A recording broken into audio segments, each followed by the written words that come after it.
Cool. Hey, this is Elias from the band Nonpoint, and you're listening to BODS Mayhem Hour. Welcome to BODS Mayhem Hour, your source for all hard rock, heavy metal, new metal, alternative, punk, horror punk, hardcore, rock, and all local bands, with your host, John the Bod, a.k.a. the Bodfather. Hey everybody, welcome to BODS Mayhem Hour. I'm your host, John the Bod, a.k.a. the Bodfather, and as always, I am bringing you guys awesome interviews. Today, it is an honor and a huge privilege to have Mr. Elias Soriano back on the show. He's the vocalist of Nonpoint. Nonpoint will be releasing their 10th studio album, entitled 10, on August 24th via Spine Farm Records. And if you have not got to check out Nonpoint, you're sadly missing out on a very, very awesome band. So, Elias, how's it going, brother? I'm good. Thank you, man. That was a great introduction. How you doing? Hey, you know, good days and bad days, but music is therapy, my friend. Music is therapy. Yes, sir. Yes, sir. So let's jump right into this. You guys took a break after 2016's The Poison Red release. Was it just to take some time off and recharge the batteries? Because, I mean, you guys seem like are going 24/7 on tour all the time. Yeah. We really just wanted to take a little bit of time for ourselves and, you know, have some family time, do some writing and you know, prepare for our coming year. What's impressed you the most about making the new album 10? What was it for you to make you say that you're more prouder about this album, if anything, prior to the other ones? It was the overall process and the quality of music on this record. We really took a really aggressive stance and, you know, really dug deep into these songs, you know, working with Fred Archambault, our producer, you know, just the overall process, you know, and then stack the fact that, you know, we wrote, you know, some of our favorite songs of our careers, you know, on this record, just because we knew that our audience was going to react so positively to it. And that's a cool thing that you guys worked with Fred on this, because he worked on the Poison Red with you guys. And how cool is it to work with somebody that you're familiar with, who knows the right buttons to push, I should say, for you guys? Well, actually, this was the first record that we did with Fred. Oh, okay. The last record we did with Rob Rusha. Oh, my bad. No, but Rob also worked on this record as well. He not only played bass, but, you know, he was mainly the engineer of this record, because it's the studio that he works out of the Uptown Studios. He is their head engineer, and he's an amazing friend, and you know, dare I say, sixth member of the band. No, that's fair to say, because, and this is just my opinion, without the producers, man, you know, where do you go? Well, you know, we've done a lot of records ourselves, and when we get the opportunity to work with somebody like Fred, you know, originally it was supposed to be Brian Virtue, which we were really excited about. Unfortunately, he had a really, really dire family emergency that he could not step away for wholeheartedly, knowing that at any moment he could get a phone call and he'd have to go back home. So, you know, we understood where he was coming from. Label got on the phone, got people that we were speaking to, as well as Brian in the beginning. Got Fred on the phone, had a great conversation with Fred, and he jumped right in. It was a great process. He's a real positive dude who loves to work ideas, loves to add layers, and you know, really set a mood and you know, a DNA to a song. And he just, you know, pretty much, he loved what we were doing writing with our music. He just, you know, like he said in the phone call, he just really wanted to make it sound like the most powerful Nonpoint record that we've ever put out. And I think that's cool that even, it doesn't matter how long a band's been around, you still have to grow. You still have to break that barrier to continue to reach out to do new stuff, man. Don't you think that's still possible for this, as long as you guys have been around? Yeah, I'm, you know, I figure as long as people want records from us, you know, I'm willing to go in and write. It's the thing that I love the most about, you know, being in this industry is, you know, literally being able to reach up into the ether, pull something down, and, you know, present it to a mass of people and get a reaction. Now, you said that you guys have done your own albums and stuff. Do you like that part of it? I know the factor of having your own time to do it, but do you like to have the producer all the time or no? I mean, honestly, at this point, when you're on record number 10, it's fun to get another person in the mix. And, they challenge you. At the end of the day, it is, even what Fred said, it's my opinion versus yours. So if you guys really feel strongly about something, just voice it. I'm not here to change your band or turn you into something that you don't want to be.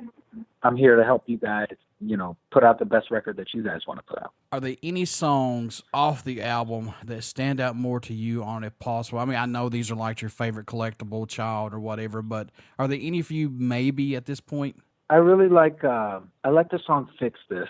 It's got a lot of, personality, and it's a very dark song. I like, what's the name of the other one now? I love Will Against Will. That one's a really, driving song that really gets people's reaction. Chaos and Earthquakes is slowly turning into one of my favorites now that, surprisingly, it was a song I didn't think the label would even consider putting at radio because it's so heavy. But it's what we did. It's what, they suggested. We were excited about that. So, the reaction that it's gotten is even more exciting. I got to say, I agree with you on Fix This. That's kind of like the situation, that like I told you prior to the show, it's a darker side. I just hope all this gets fixed. You know what I mean?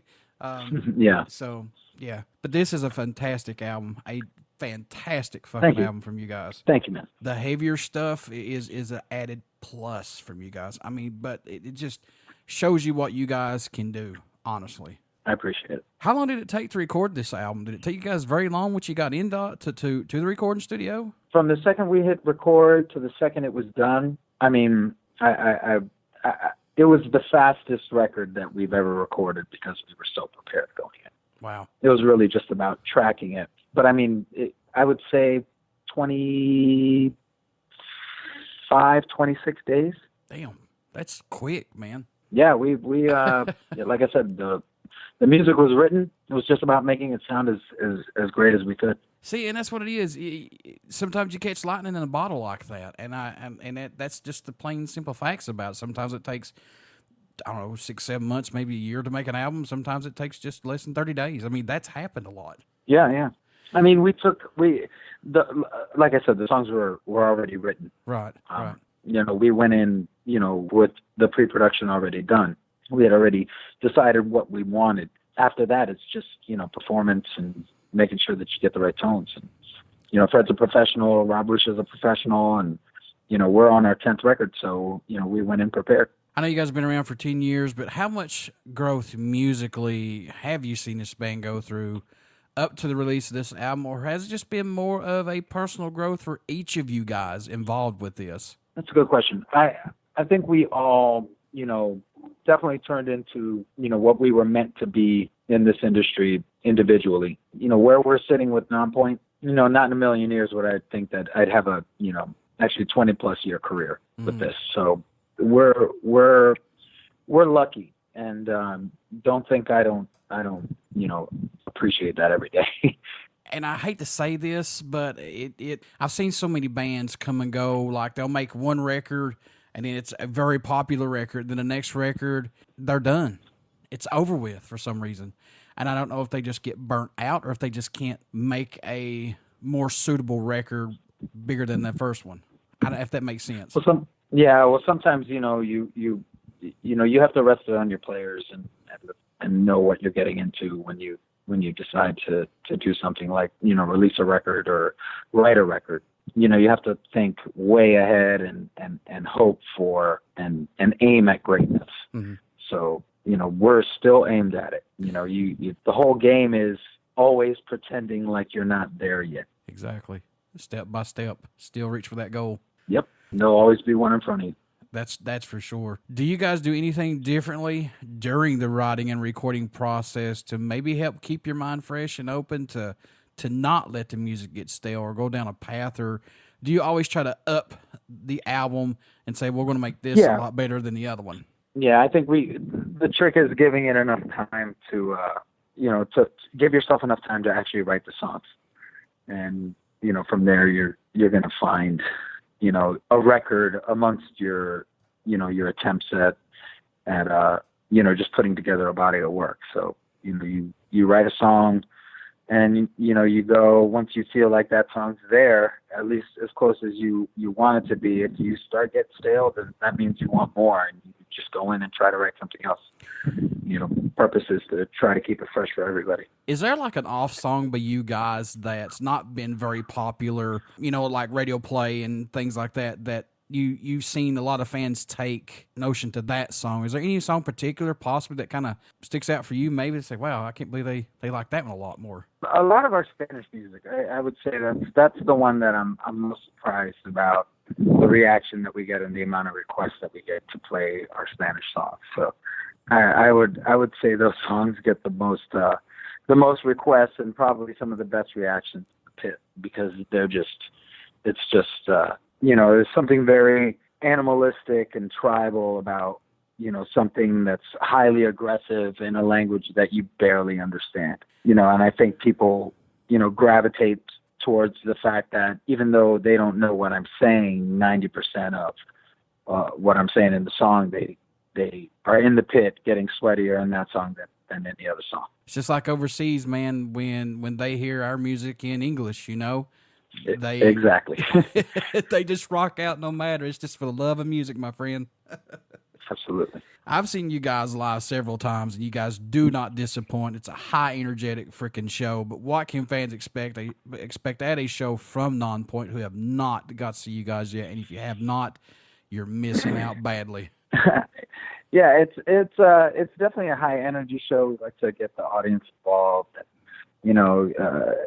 We like to move the crowd. That's our goal from the second we hit the first string to, the last crash of the cymbal. We're there to put on a show. Yeah, and Elias is not joking, folks. He's got those dreads and he's rocking out to him, and when it's him, he's jumping around on stage and everything. So it's really cool to see him do that. Sorry about the damn phone ringing. No, it's all good. Do you like the digital era of recording albums and plus social media that we're in right now? Digital-wise to get albums out quicker and plus social media to reach out to more fans.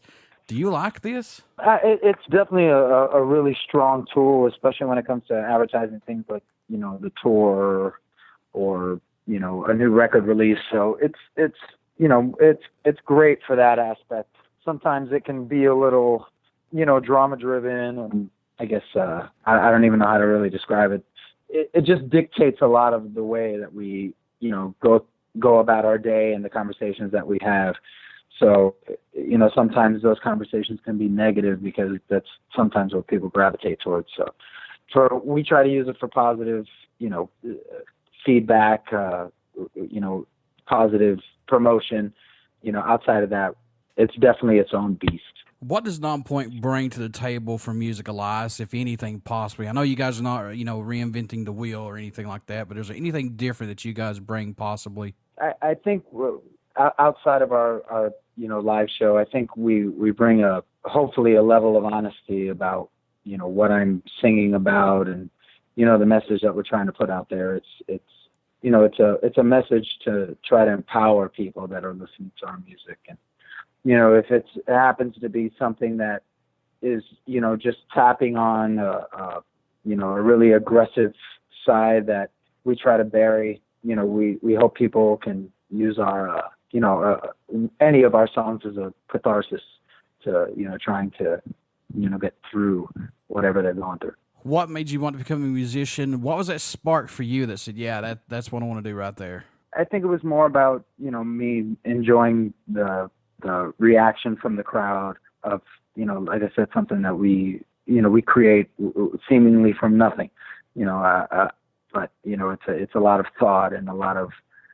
effort to get something that everyone in the band and yourself really feel like they can, enjoy playing every single night. And then to get the reaction from the crowd is the gratification. We lost an iconic musician I think 2 weeks ago, maybe 3. Vinnie Paul, drummer of the Mighty Pantera, Hell Yeah, Damage Plan, and Rebel Meets Rebel.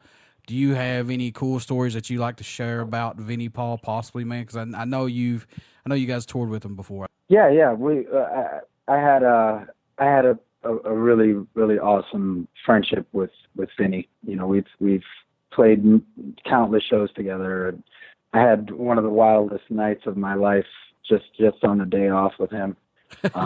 From him inviting us out. I saw him a couple days before he passed in Vegas because we were playing there on the Kings and Queens tour, and you know, he was a dear friend, and we all really, really miss him. It's definitely a sad time because he was probably one of the greatest hosts and friendliest people in rock that I ever knew. What's it mean to you when you receive an email from a fan, or prior to the shows or after the shows, they still tell you to this day that Nonpoint's music has given the inspiration to overcome obstacles, or it's just made them relax the everyday bullshit that we go through, and you know that all of us do? What's it mean to you still this day, man? That's the other side of the gratification that you get. You know, you want to affect people's lives, and when you do it like that, it's especially when it's that deep of an effect. That's equal gratification. Folks, looks like Nonpoint is going to be kicking off their tour August 21st? Am I wrong? August 1st, I think, in Lexington. August. I believe it's the 22nd. August 22nd in Lexington, Kentucky, my home state, Winchester Music Hall. Yeah. But anyway, folks, get out, check out Nonpoint. I'm telling you right now, you're not going to be disappointed. They have some phenomenal music. And Elias, I just like to say, as a fan, I absolutely love Bullet with a Name on it. I absolutely love Signs. I've told you that before. Signs has been my favorite song by you guys. And In the Air of the Night, you guys did a hell of a job of redoing that song, man. So thank you so much as a fan. Thank you very much. I appreciate it. How can folks pick up this new album that's coming out on August 24th via Spine Farm Records 10? How can they pick that up, Elias? They can pick it up. It's on iTunes. It's on Spotify. It's probably going to be at, you know, whether it's Best Buy or Walmart or Target. You'll be able to find it. If you need help, just you can also get it on Amazon if you want it mailed straight to your house. You can get a pre-order on Spine Farm's merch site. There's a million ways they can find it, no doubt. Before I let you go, good sir, would you care to do another promo for my show? Sure. Cool. Hey, this is Elias from the band Nonpoint, and you're listening to BODS Mayhem Hour. Everybody stick around. We got some great music coming up, and you only hear these interviews right here on BODS Mayhem Hour and BODS Mayhem Radio Network. Thank you so much, Elias. Thank you, buddy.